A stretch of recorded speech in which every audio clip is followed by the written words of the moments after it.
Boa tarde, senhoras e senhores, e obrigado por aguardarem. Sejam bem-vindos à teleconferência da São Martinho S.A. para a discussão dos resultados referentes ao terceiro trimestre da safra 2021. Participam hoje conosco o senhor Felipe Vicchiato, diretor financeiro e de Relações com Investidores, e a senhora Aline Reigada, gerente de Relações com Investidores da São Martinho. O áudio e os slides dessa teleconferência estão sendo transmitidos simultaneamente pela internet no site www.saomartinho.com.br/ri. Informamos que todos os participantes estarão apenas ouvindo a teleconferência durante a apresentação da empresa.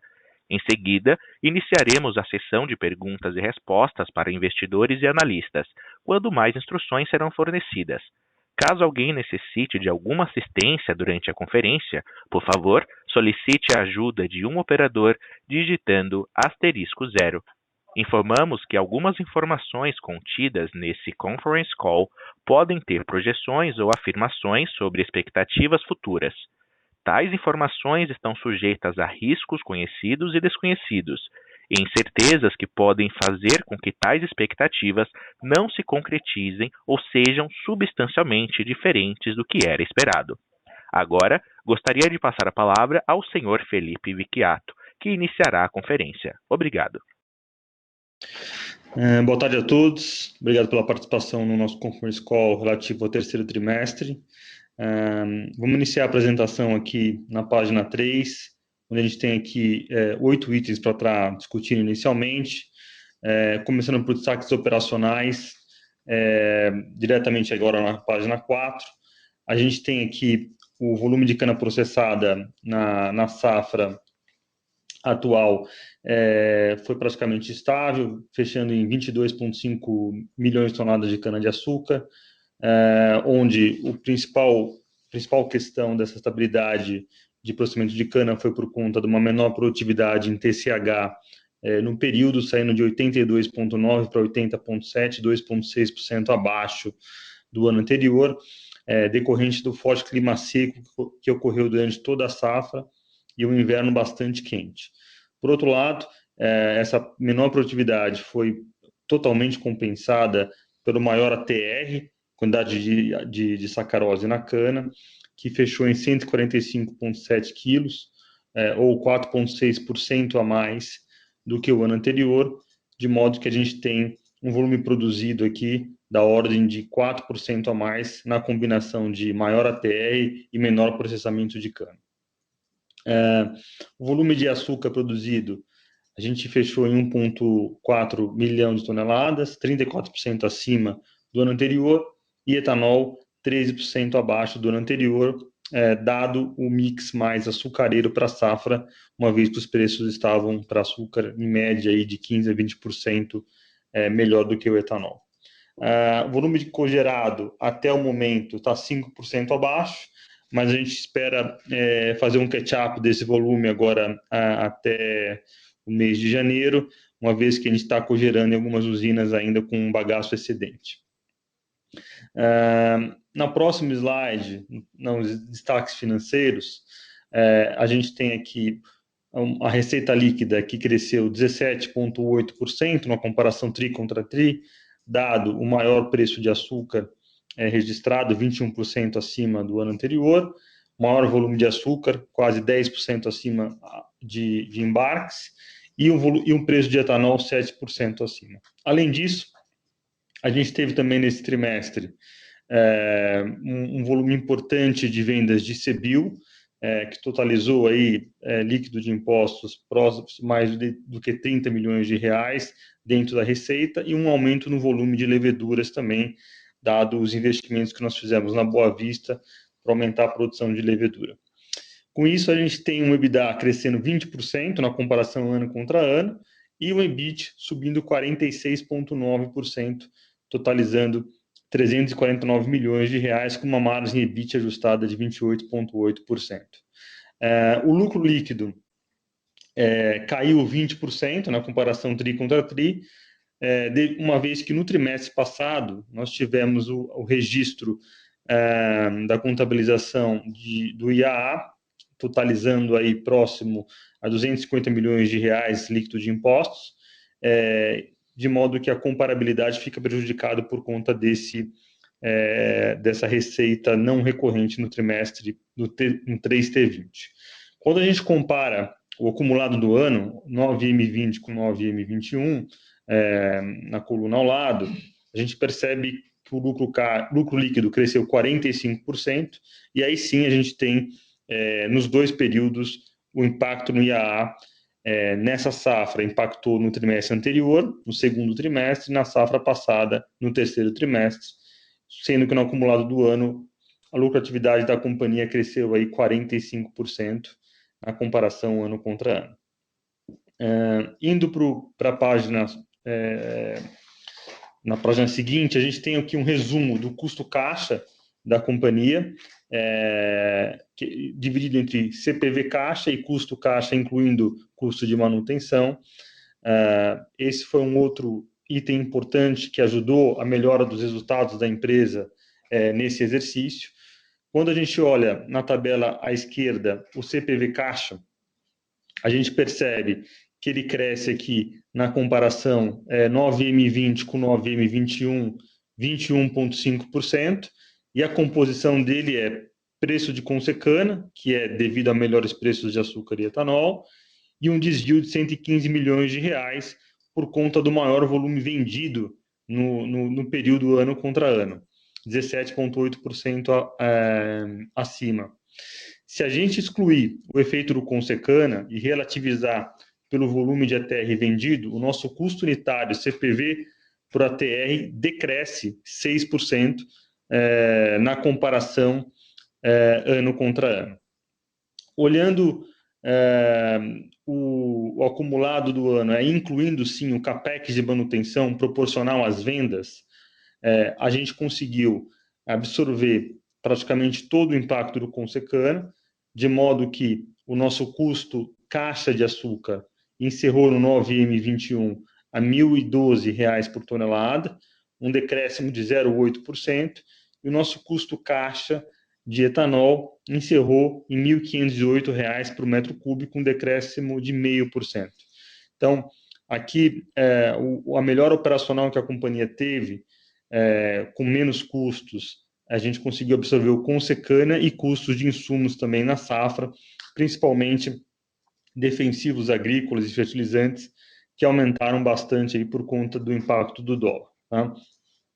Então, dado aí a melhora de preços do açúcar, principalmente, a gente vê a margem do açúcar na comparação ano contra ano, crescendo aí 12,9 pontos percentuais, e a margem do etanol crescendo quase 1 ponto percentual, dado que no acumulado do ano o preço de etanol praticamente ficou estável. Na página seguinte tem um resumo do endividamento da empresa. A gente encerrou com 2,8 bilhões de reais de dívida, o indicador de dívida líquida EBITDA em 1,27, 17,8% abaixo de março 20. As principais movimentações da dívida líquida aqui foi o fluxo de caixa antes de investimentos em expansão de 684 milhões de reais, crédito da Copersucar no IAA líquido de impostos 180 milhões de reais, capital de giro, que até dezembro é um volume importante, 500 milhões de reais, remuneração dos acionistas, combinado entre JCP, dividendos e recompra de ações, próxima a 200 milhões de reais, 120 mais 76, e CAPEX de expansão do canavial e melhoria operacional, da ordem de 95 milhões de reais. A expectativa é que a dívida líquida caia bastante agora no último trimestre, dado o forte volume de estoques que eu tenho agora na virada de dezembro, sem um grande volume de custos para estar incorrendo, uma vez que a safra terminou, em dezembro a safra já tinha terminado. Do ponto de vista de dívida, a dívida bruta encerrou em 39% em dólar e 61% em reais. Esse número deve estar próximo a 65% ou 70% em reais e 30% em dólar na virada de março, dado o pagamento de umas dívidas em dólar que a gente está fazendo, com caixa bastante relevante de 1,4 bilhão de reais agora em dezembro, que cobre aí mais do que 2 anos de dívida vencendo. No slide seguinte, na página 8, eu tenho um resumo aqui dos estoques da companhia no quarto T21, para ficar mais fácil modelar o que seria aí no quarto trimestre do ponto de vista de vendas.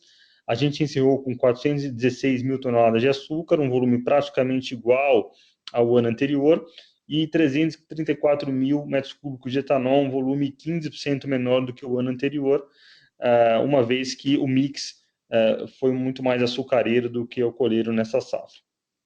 Então, esse é o volume máximo que eu vou estar reportando aí no quarto trimestre, uma vez que sempre escorrega alguma coisa de volume de açúcar e etanol para ser embarcado no mês de abril.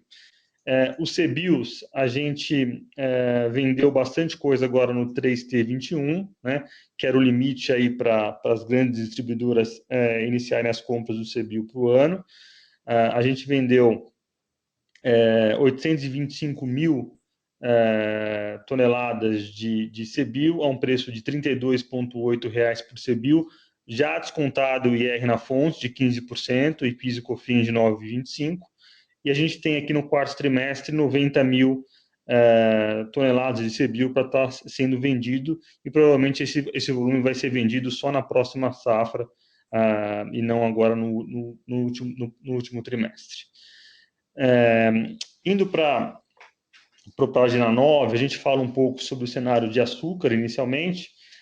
Praticamente em toda a safra passada, a gente viu o preço de açúcar maior do que o preço de etanol.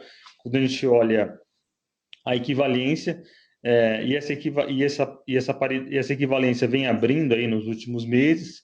Hoje, o açúcar está remunerando 28% acima do etanol.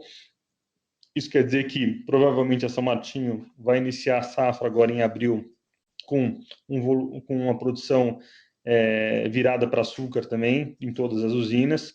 Fizemos alguns investimentos em 2 unidades, onde a gente vai conseguir colocar mais uns 50 mil toneladas de açúcar já na próxima safra. E essa ideia é estar migrando para produzir mais açúcar, dado a diferença de preço. O nosso volume de hedge, né, para o volume de açúcar que estava em estoque, está praticamente 100% feito, a um nível aí próximo a R$ 1.500 por tonelada, tanto no açúcar quanto no dólar. Na safra 21-22, a gente tinha já 61% da cana própria realizado a 1.537, sendo que uma parte pequena estava descasada do dólar, dado as obrigações que eu tenho em moeda estrangeira para estar pagando. Se a gente olhar preço em reais por tonelada, comparativamente com os 9 meses da safra atual, a gente está falando aqui de um preço de açúcar quase R$200 por tonelada maior do que no ano anterior, o que deve melhorar ainda mais a margem de açúcar para São Martinho. Iniciamos também, já nesse trimestre, as vendas para a safra 22-23. Nós tínhamos em dezembro 100 mil toneladas vendidas a R$ 1.750 por tonelada, ou seja, mais R$200 por tonelada acima da 21-22, e a gente espera acelerar esse hedge até o final de março agora, chegando próximo a 300 mil toneladas, pelo menos, se continuar esse nível de preço aqui, R$ 1.700, R$ 1.800 por tonelada. Tá? Na página seguinte, tem um pouco o resumo da demanda de etanol nos últimos meses. A gente percebeu uma recuperação de preço bastante importante aí depois de julho e agosto, com a menor restrição de circulação de veículos no Brasil, principalmente São Paulo, Minas, etc. E aí os preços de etanol já recuperaram aí para um nível acima de R$ 2.000, R$ 2.200 por metro cúbico, o que é bastante saudável aí do ponto de vista de retorno e incentivo para as usinas ampliarem os investimentos em etanol. Tanto é que a gente recentemente divulgou um fato relevante aí no mercado, falando que a gente está investindo mais em etanol, olhando um pouco um cenário de forte demanda para os próximos meses. A ideia é que o volume de etanol que a gente tenha agora na virada de dezembro, né, para janeiro, a gente continue num ritmo de venda semelhante que a gente fez agora no terceiro trimestre. Na página 11, a gente tem um resumo aí do CAPEX da safra 2021 e 21-22. A safra 2021, a gente deve estar encerrando um CAPEX total de 1,5 bi de reais, dos quais 1,2 bi é CAPEX de manutenção, trato cultural, plantio e manutenção de entre-safra.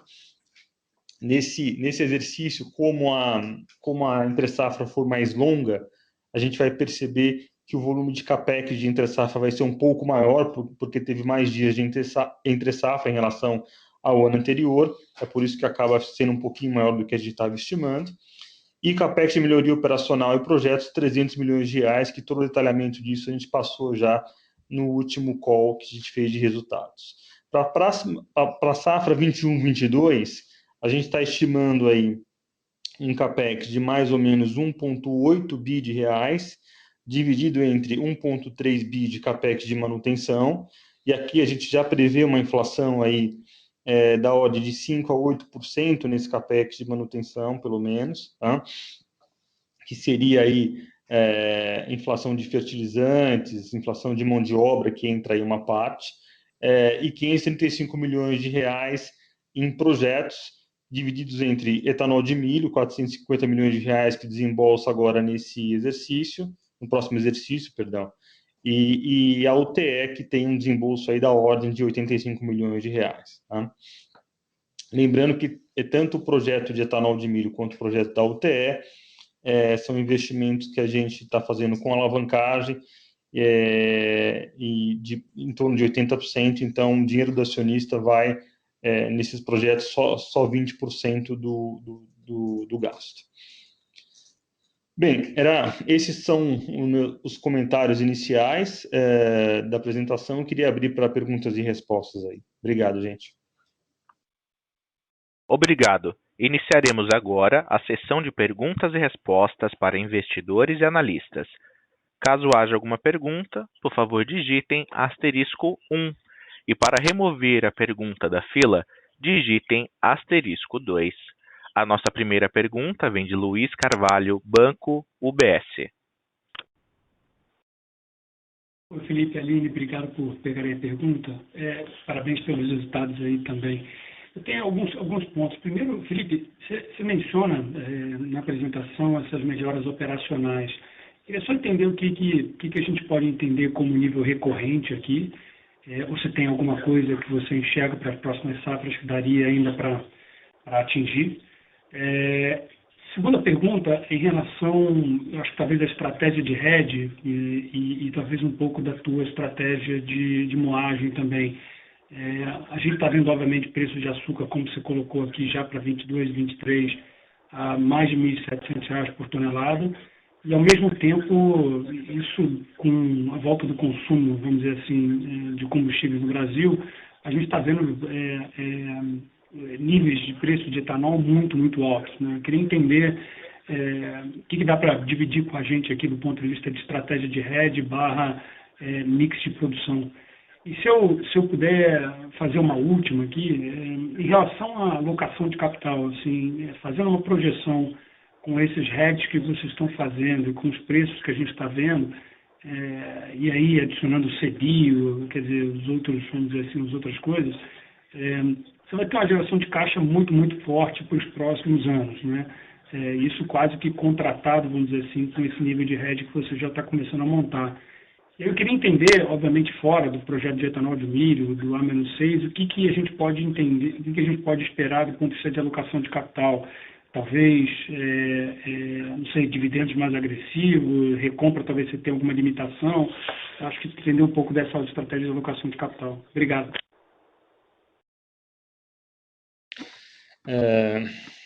Oi, Luiz. Boa tarde, obrigado pelas perguntas. Deixa eu começar pela questão a segunda pergunta, que é da eficiência operacional, né? A gente conseguiu nesse ano, foi o segundo ano do COA na usina São Martinho, né, que responde aí por quase metade da moagem do grupo, né?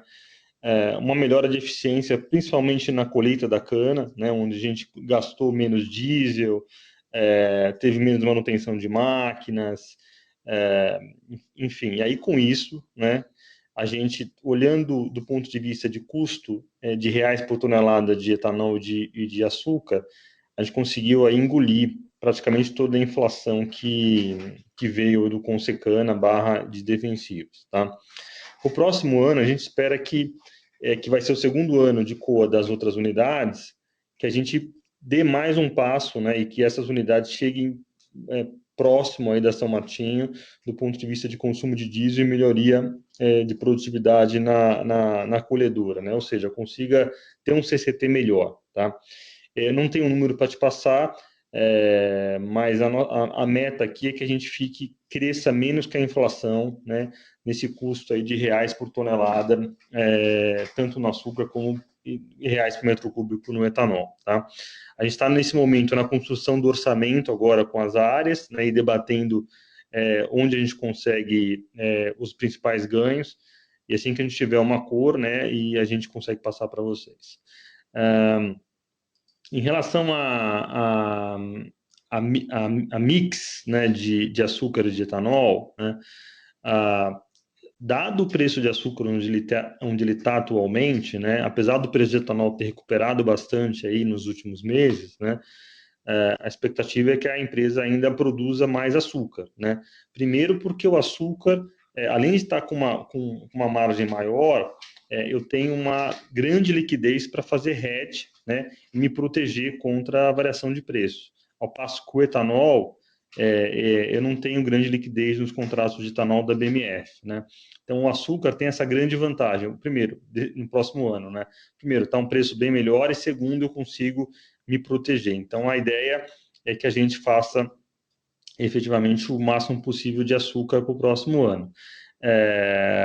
A nossa logística, né, de embarque de açúcar é bastante eficiente. A gente consegue embarcar nas janelas onde tem mais demanda, né, do produto aí para as tradings, e nas janelas onde não tem tanta concorrência de frete, né, como uma vez que iniciando a safra de soja, quando começa a descer a soja, a concorrência de frete é muito grande. Então, essa combinação, né, que me dá menor custo de frete, com isso maior rentabilidade nas vendas de açúcar, deve fazer com que eu produza bem mais açúcar no próximo ano em relação ao etanol, apesar do etanol estar bastante bom.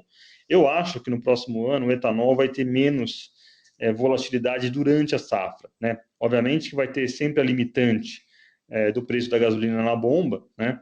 E a gente percebeu esse ano já que houve um decréscimo de venda de etanol hidratado, um pouco por conta dessa limitante da gasolina na bomba e o hábito do consumidor dado um preço X, percentual X, o consumidor migra para a gasolina, mas entendo que o preço vai ser um pouco mais estável, porque você deve ter uma safra menor no próximo ano, no geral, conforme dados da Datagro, aí a gente espera uma safra em torno de 5% a 6% a menos de produto para o próximo ano, uma vez que vai ter menos produtividade, menos ATR, né?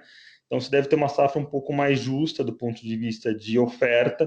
Isso vai fazer com que o preço de etanol, diferente das outras safras, fique num nível bom durante toda a safra, tá? Essa é um pouco a ideia. E a alocação de capital, né? Assim, fora esses dois projetos, né? Eu não tenho nenhum outro projeto para estar alocando capital, né? M&A é sempre uma opção, a gente está acompanhando aqui e vendo onde tem oportunidade que faça sentido do ponto de vista de sinergia, né? Mas eu te falo que são M&As pequenos, assim, nada muito relevante. Então, a diferença dessa alocação de capital deve ir para dividendos mesmo, porque recompra de ações a gente já fez bastante e acha que tem um certo limite aqui, porque tira muita liquidez da ação. Deixa eu ver se eu peguei todas as suas perguntas aqui, acho que foi. Se tiver alguma outra, estou à disposição. Se eu puder só adicionar mais uma, pergunta que acho que eu nunca fiz para vocês, assim, algum motivo para vocês não fazerem açúcar orgânico? A gente começou a olhar isso mais de perto e quando a gente olha o preço do açúcar orgânico está 3 vezes o preço do açúcar branco, do açúcar normal, né? Eu acho que o custo não acompanha isso dessa forma. Então, a impressão que a gente tem que a margem, eu diria, bem maior. Algum motivo para isso? Na verdade, a gente opera, assim, a nossa especialidade é operar em plantas com alta escala, né? E ser muito eficiente na parte agrícola. Para você fazer açúcar orgânico, você precisa ter uma planta com baixa escala e ter um controle muito grande para efetivamente o processo inteiro ser orgânico, né? Não ter zero de defensivos, etc., né? Então a gente nunca viu, nunca olhou para esse mercado como um mercado. É um mercado que tem mais margem, é verdade, mas o problema é efetivamente ter uma. Você não tem tanta escala, então o custo aumenta demais, né? Então eu ganho no orgânico, mas eu perderia aí escala no meu açúcar tradicional, que é o açúcar de exportação. Essa é a principal razão, tá? Tá certo. Obrigado aí. Desculpa pelo número de perguntas aí. Imagina, obrigado. Próxima pergunta de Lucas Ferreira, Banco JP Morgan. Oi, Felipe. Oi, Aline. Boa tarde a todos. A minha primeira pergunta, eu sei que vocês soltam guidance, né, normalmente aí no próximo TRI, mas como vocês puderem dar um update, como é que está a expectativa de vocês para essa safra agora, que vem, né? Em termos de TCH, ATR, pelo menos mais qualitativamente assim, o que esperar e como é que vocês estão vendo ali, digamos, os entornos de vocês. E a minha outra pergunta mais, eu queria, na verdade, perguntar, eu sei que é difícil, cada um tem uma opinião, mas assim, qual a opinião de vocês sobre açúcar? Dado que a gente está vendo, como você comentou, né, Felipe, provavelmente o mix é mais açucareiro, você vai ter provavelmente também Tailândia produzindo um pouco mais esse ano, se vocês, de alguma forma, veem que esse é um patamar interessante de açúcar para acelerar os hedges de vocês aí para as próximas 2 safras. Obrigado. Oi, Lucas, boa tarde. Obrigado pelas perguntas. Em relação à primeira pergunta de safra, né, a gente deve ter para o próximo ano, ainda falta as chuvas de fevereiro e de março, né? E, obviamente, chuvas que ocorrem no começo da safra, principalmente para recuperar a cana de final de safra, né?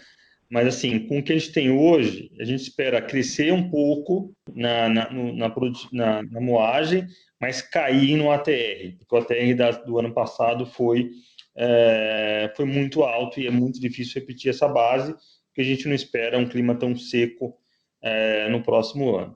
Com base nisso, né, a melhor estimativa que a gente tem hoje é que a gente fique com um volume estável aí do ponto de vista de produção de ATR equivalente, açúcar e etanol, tá?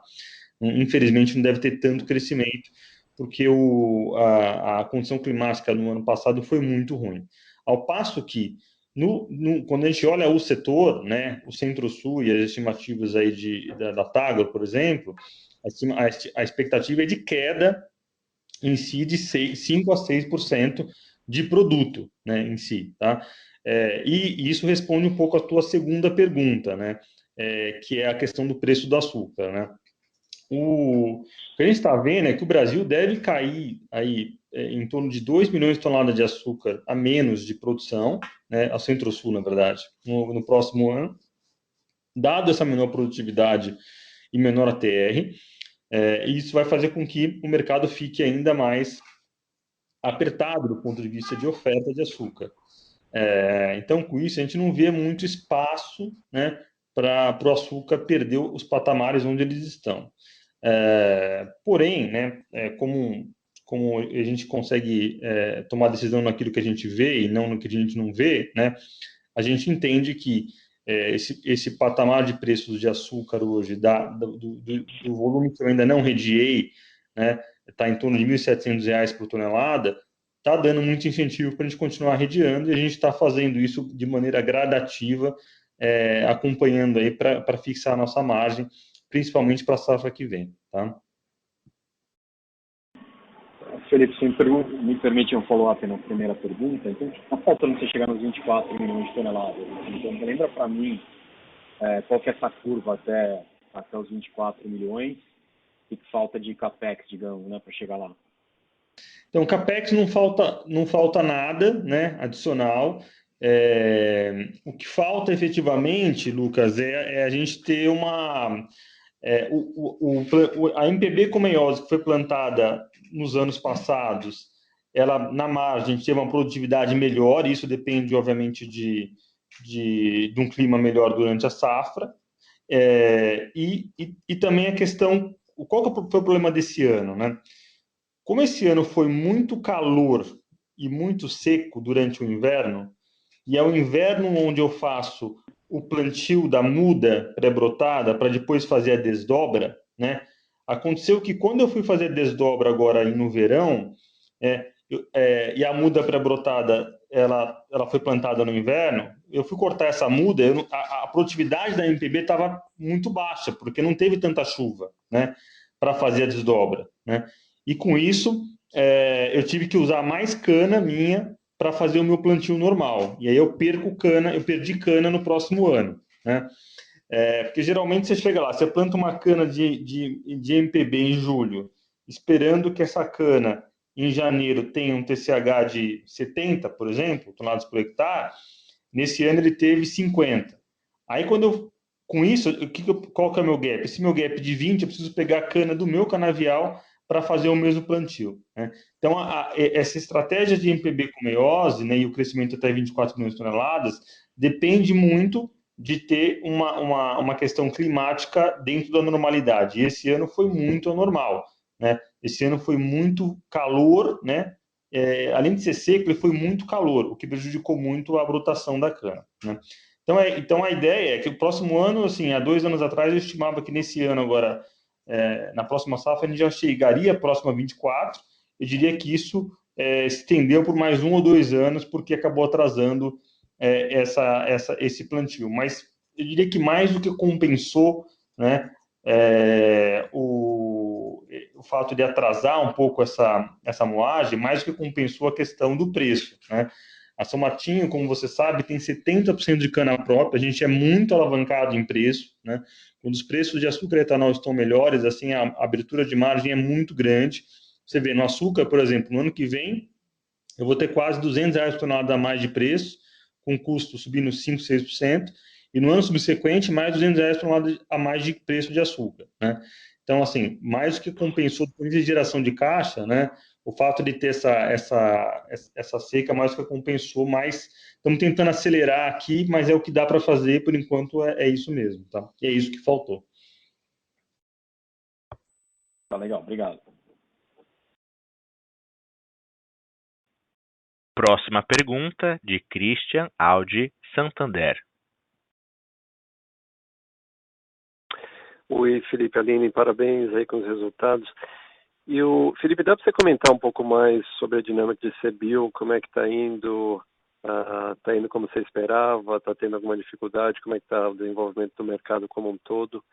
A segunda pergunta é, você já tocou no tópico de M&A, só queria ver se dá para você expandir um pouco mais, a gente está vendo movimentos aí no mercado, mas você explicou que você estava mais focado em potenciais oportunidades que dão sinergias, que são menores. Tem algum aspecto de você tentar expandir o mix de produto e procurar outro tipo de M&A?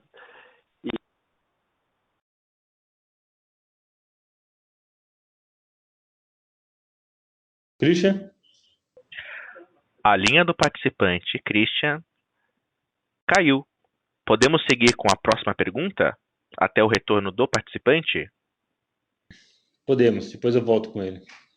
Seguimos com a pergunta, então, de Alex Falcão, HSBC. Boa tarde, Felipe e Aline. Eu tenho duas perguntas. A primeira em relação à perspectiva de açúcar. O quanto vocês acham desse cenário de açúcar tem a ver com a perspectiva de laninha e o quanto isso pode ser frustrado em algum momento? E aí só para entender um pouco de como é que está a cabeça de vocês para clima do próximo ano e se essa perspectiva da Tagro de ter uma queda de produção no Brasil, vocês compartilham um pouco desse racional. E o segundo, falando um pouco de geração de caixa, né, para os próximos 2 anos, e aí voltando um pouco na pergunta do Luiz, quando você está falando que está olhando M&A, e recentemente você teve um IPO de um grupo relativamente menor, acabou de ter um deal relevante com Biosev e Cosan. Isso, com esse tipo de preço, muda a perspectiva de vocês para M&A? Eu sei que vocês têm sido muito conservadores e muito disciplinados com capital, mas imaginando que a gente deva ter por um período longo, né, 2, 3 anos, que para esse setor é uma eternidade, de preços que parecem estar altos, muda como é que vocês estão enxergando a perspectiva do setor? Obrigado. Falcão, obrigado pelas perguntas. Não, eu vou responder pela última, tá? Não muda, né? Quando a gente faz aqui a nossa análise para algum M&A, a gente tenta usar a premissa conservadora, pé no chão, né? Obviamente, que uma vez feito o M&A, você pega um vento a favor de preços melhores do que o estimado, né? O retorno vem mais rápido, mas é difícil a gente imaginar que a gente vai ter um açúcar aí R$ 1.600, R$ 1.700 aí para os próximos 3, 4 anos e colocar isso como premissa base para fazer uma transação de M&A, né? Então, não muda, a gente não vai ser mais agressivo em fazer M&A dado esses preços de açúcar onde estão, tá? A gente prefere ser agressivo em olhar assim, M&A sinérgico, consigo pagar um pouco mais, né? Mas coisa pequena que também não vai, eu consigo aceitar um pouco mais de desaforo, tá? Eu lembro bem, assim, o M&A da Santa Cruz, né? Foi um momento onde a gente, uma vez que a gente fez o investimento lá atrás, né? Inicialmente teve uma série de questões climáticas que impactou a produtividade, né? Demorou para a produtividade vir da Santa Cruz por conta de clima, principalmente, né? Mas o fato de eu ter colocado nas premissas do M&A preços mais conservadores, principalmente na época de etanol, né? Fez com que o retorno do projeto não virasse negativo, né, nos primeiros anos, né? Então, por que eu estou dizendo isso? Porque a gente sabe que uma vez que você faz o M&A, né, certeza absoluta que você vai ter surpresas e não vão ser surpresas positivas do ponto de vista de operação. Necessariamente você vai ter que fazer mais capex na indústria para ficar em comply com regras ambientais, né? Porque você imagina, você pega uma indústria ou um canavial que está sem investimento por muitos anos, né? Você entra um grupo como a São Martinho, a primeira coisa que tem que fazer é ficar em comply com a legislação, em comply com regras ambientais, somente agora, né?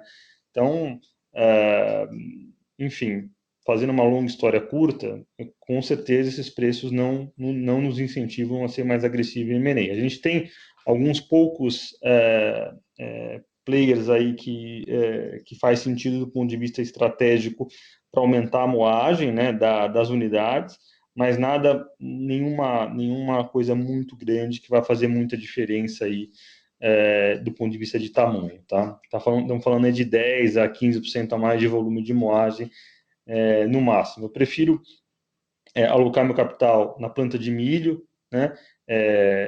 Que a gente já anunciou o fato relevante, e talvez dobrar esse projeto, se o projeto der certo e o preço de milho acomodar num outro nível lá na frente, do que efetivamente comprar uma planta e começar a olhar surpresas aí assim que você tomar controle, tá?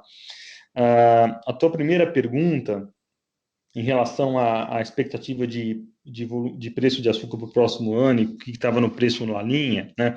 Na verdade, assim, a gente compartilha com a estimativa aí de uma queda de 5% a 6% no próximo ano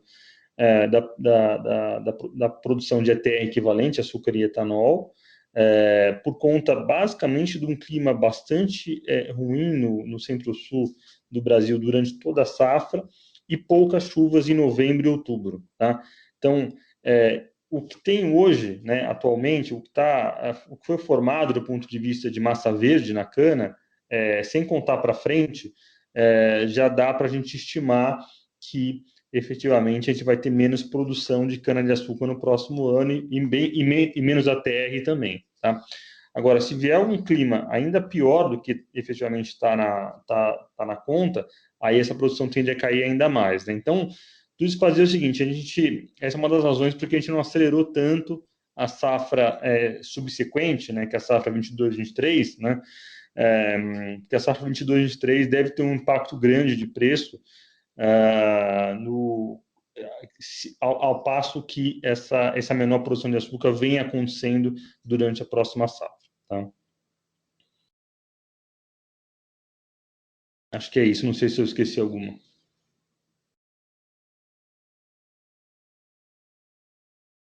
Retornamos agora com o participante Christian Audi, do Santander. Oi, Cristiano. Oi, Felipe. Então, tudo bem, desculpa, caiu a linha. Eu acho que você já tocou no ponto de uma das perguntas, que era essa dinâmica de M&A. As outras eram com relação a CBIO, se pudesse dar uma visão generalizada aí de como é que você está vendo o processo andando, está indo bem, está indo como você esperava, melhor ou pior. E com relação, a segunda pergunta era com relação ao preço de açúcar, você já deixou bem claro aí a visão para a produção no Brasil. Você poderia comentar um pouquinho sobre o que você está vendo fora do Brasil, a Índia, Tailândia, etc. E por fim, com relação a dividendos, você já tocou que não tem muitos novos projetos de CAPEX, M&A vocês vão ter muito cuidado, e então o que resta realmente é dividendo. Isso é mais uma dinâmica de aumentar, pagar potencialmente algo extraordinário, ou é meramente continuar a pagar o máximo que vocês podem dentro da política de dividendo e continuar a fazer isso de uma forma contínua? Se você puder comentar um pouco sobre esses temas. Obrigado. Claro, deixa eu começar pelo dividendos. A gente não tem nenhuma expectativa de pagar algo extraordinário de dividendos. A ideia é pagar dentro da política, a política fala o mínimo de 40% do lucro caixa, e esse dividendo deve ser deliberado aí assim que a gente encerra o balanço agora em março, e a deliberação ocorre no final de junho para ser pago em agosto, tá? Essa é um pouco a dinâmica de dividendos, tá? Em relação à pergunta do CBIO, o último trimestre, né, de outubro a dezembro, foi um trimestre bastante forte do ponto de vista de negociação de CBIO na B3, por conta da necessidade das distribuidoras cumprirem a regra de comprar o CBIO e neutralizar a compra de gasolina tipo A, e foi onde a gente viu um maior espaço para estar vendendo os nossos CBIOs. Para o próximo ano, a gente espera que seja um pouco menos concentrado, né, que as distribuidoras comprem aí mais durante toda a safra, né, não se concentre apenas no último trimestre, mas eu diria que para o primeiro ano, né, eu acho que foi uma boa experiência e está dentro do que a gente estava esperando. Eu diria que está até melhor do que a gente tinha esperado. Inicialmente, quando esse programa foi aprovado, muitos analistas nem colocavam na conta nenhuma receita de CBIO, né? E hoje a gente está falando aí de uma receita aí de quase 30 milhões de reais aí por ano, né? Então, eu acho que para um primeiro ano, né, num ano tão difícil como foi esse, 2020, com pandemia, menor consumo de etanol, de gasolina, eu acho que o resultado foi excelente, e é o começo aí de um novo programa que a ideia de longo prazo é você, aos poucos, ir descarbonizando a matriz, tá?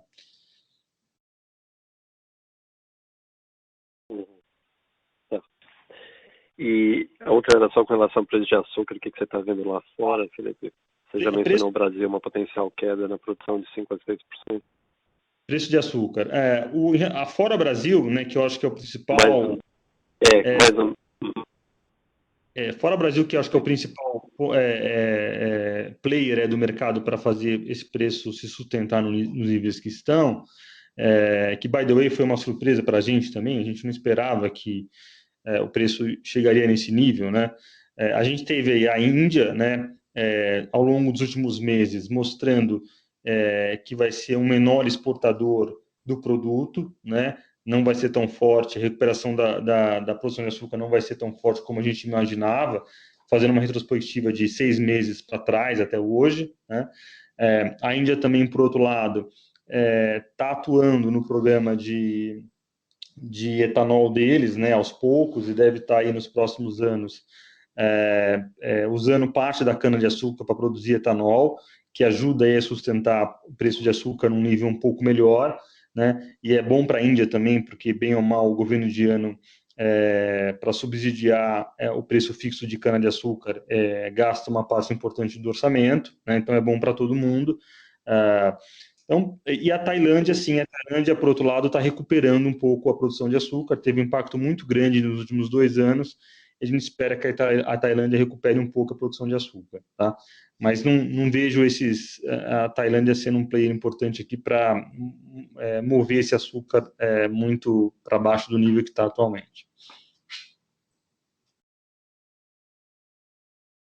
Então, você continua a achar um déficit global, quando se leva em consideração esses 3 fatores, Brasil, Índia e Tailândia, um déficit global correto?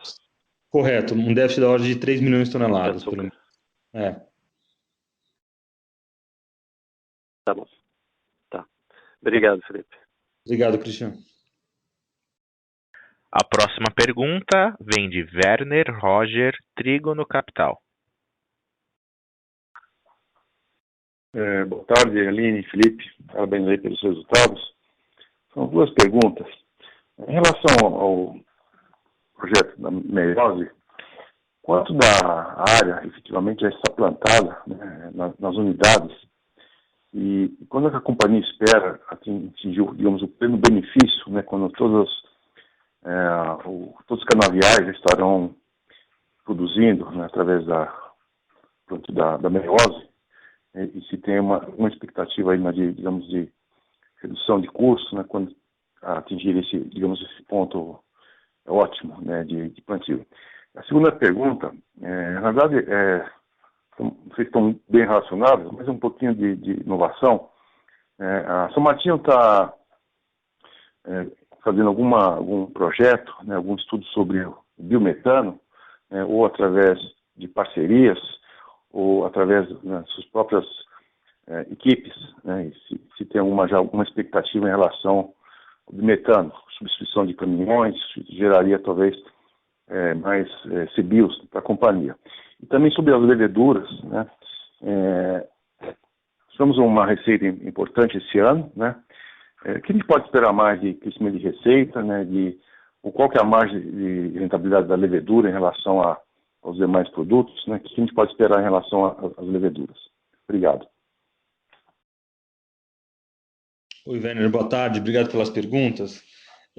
Bom, começando pela MPB com meiose, hoje, do meu plantio, 80% dele é um plantio de MPB com meiose.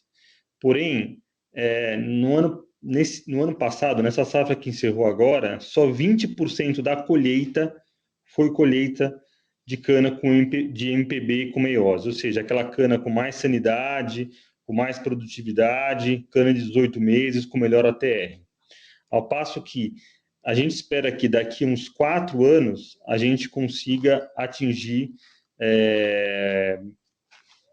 mais ou menos 70, 80% do canavial sendo colhido por MPB com meiose, que aí tem que ser uma cana mais sadia e com mais produtividade. Então aí vamos falar de uns 4 anos a partir dessa safra, tá? A segunda pergunta em relação ao biometano, a gente tem um projeto que a gente está avaliando a viabilidade econômica dele. Por enquanto, a gente não conseguiu atingir a viabilidade econômica com a tecnologia que a gente estava olhando. Estamos indo para uma outra tecnologia, aparentemente é promissor, mas ainda não tem nenhuma decisão de investimento por enquanto, uma vez que a gente não tem ainda a viabilidade econômica desse projeto, tá? E a terceira pergunta em relação à levedura, a gente cresceu bastante em levedura nessa safra por conta da Boa Vista. Boa Vista começou a operar na planta de levedura em maio, né? Levedura é uma receita em dólar, então ela anda aí com a moeda estrangeira, e a gente espera para o próximo ano aí pelo menos uns 50 milhões de reais de receita de levedura, que tem uma margem aí da ordem de 80%, mais ou menos.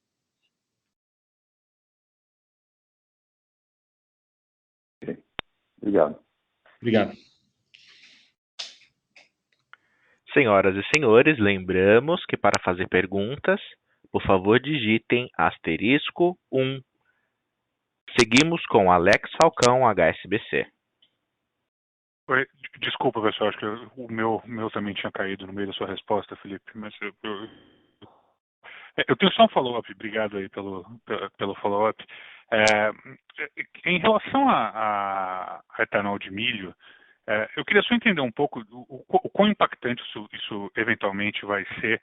Eu sei que você já falou disso no passado, mas agora que o milho deu essa porrada para cima também, eu queria entender se muda de alguma forma e o que você tinha no seu modelo quando você resolveu fazer esse investimento, e a que ponto o preço do milho começa a não fazer sentido dado esse spread com etanol. Obrigado. Oi, Falcão, obrigado pela pergunta. Bom, a gente aprovou o investimento agora no mês de dezembro, e a premissa pela qual a gente aprovou esse investimento tem um milho da ordem de R$60 por tonelada, por saca, né? Milho comprado em Rio Verde, tá? Que é equivalente ao milho comprado em Campinas na ordem de R$70 por saca, tá? Com esses R$60 por saca em Rio Verde, que é mais ou menos onde o milho está hoje, né?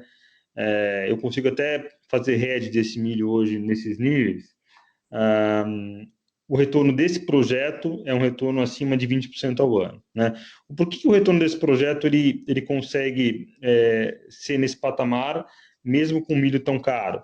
Porque ele tem uma questão de alavancagem importante, é uma tecnologia integrada com minha caldeira, né? Então, eu estou fazendo investimentos na caldeira para integrar a energia, então a quantidade de energia que eu uso e deixo de vender para a rede, ela é menor do que outras unidades. Então, tudo isso combinado, né, obviamente somado a um preço de etanol aí na casa, olhando um petróleo aí próximo a $50, 45, $50, faz com que o projeto tenha um retorno atraente.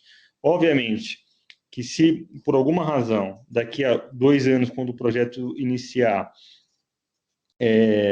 a primeira safra, o milho mude de patamar, vá para R$80 a saca, então saia de 60 e vá para 80, né? E o etanol e o petróleo fique mais ou menos em $55, e detalhe, o milho permaneça R$80 a saca por muitos anos, aí o projeto em si vira um projeto com VPL negativo, tá?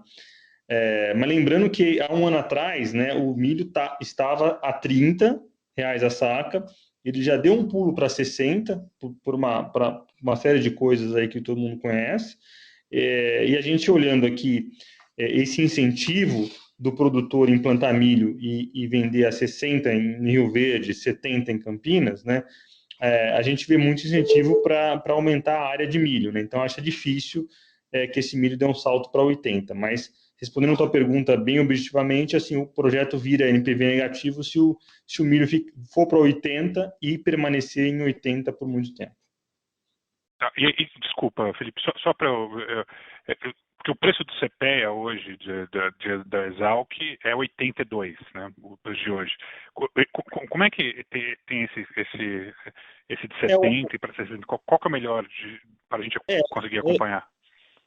Você tem que olhar, dar um Google em milho em Rio Verde, né? Tá. Milho comprado em Rio Verde porque a usina está lá no sul de Goiás e eu vou comprar milho em Rio Verde. Se minha usina tivesse, por exemplo, em Dourado, Mato Grosso em Dourado, né, o milho seria ainda mais barato, porque tem uma produção ainda maior e o frete é mais caro para chegar até ao Porto de Santos, entendeu?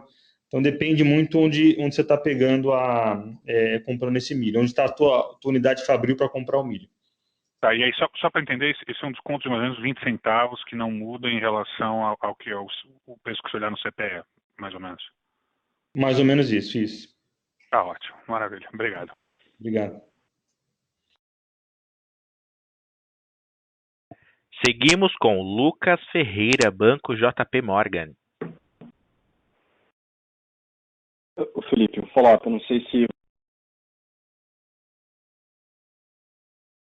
A linha de Lucas Ferreira caiu, por favor, aguardem.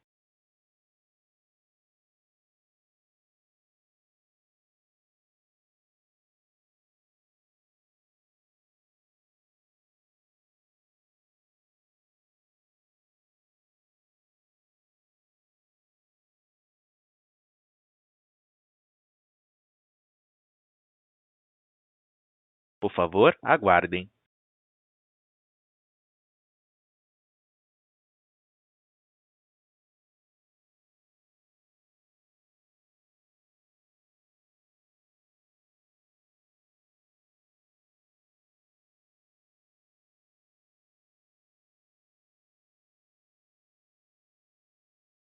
Estamos aguardando a reconexão do participante. Por favor, aguardem.